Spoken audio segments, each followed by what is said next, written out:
He tried business.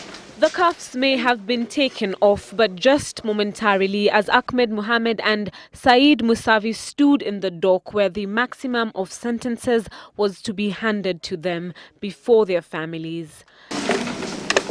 The two Iranians who were arrested in June 2012 and led officials to a 15 kg stash of explosives hidden at a Mombasa golf course, showing little, if at all, any emotion throughout the sentencing. He neglects all the circumstances. In mitigation, the two told the court that they were remorseful and asked to be granted an uncustodial sentence, arguing that they are ill and on life-prolonging medication. As far as the law is concerned, under count 2, there cannot be a non-custodial sentence, and the sentence cannot be under 7 years.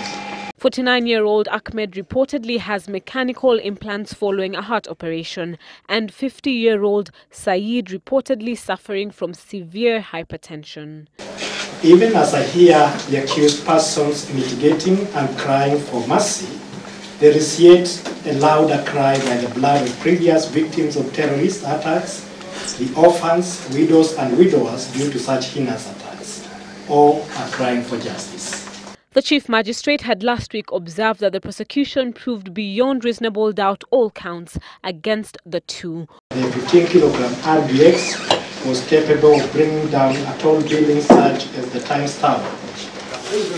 On the first count of being in possession of explosives, the duo was sentenced to life in prison. On the second count of planning terror attacks, they were sentenced to 10 years in prison, and on the last count of being in the country illegally, they were imprisoned for 15 years. The sentences will run concurrently.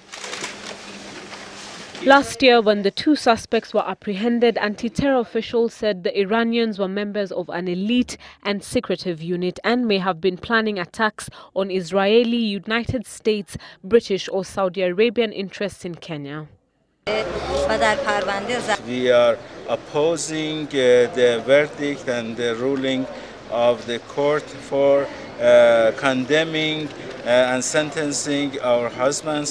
Kenya has suffered a series of attacks by suspected Islamist militants since 2011, mostly blamed on the Somali Al-Shabaab rebels it has been hunting down inside Somalia. Are you sorry? Are you remorseful? In 2011, Elgiva Bwire was arrested in connection with two blasts at a bar and bus terminus and was sentenced to life in prison after having pleaded guilty to all charges. In 1998, the U.S. Embassy in Nairobi was bombed, as was the Israeli-owned Paradise Hotel 4 years later. Salim Bilu, Citizen Live at 9.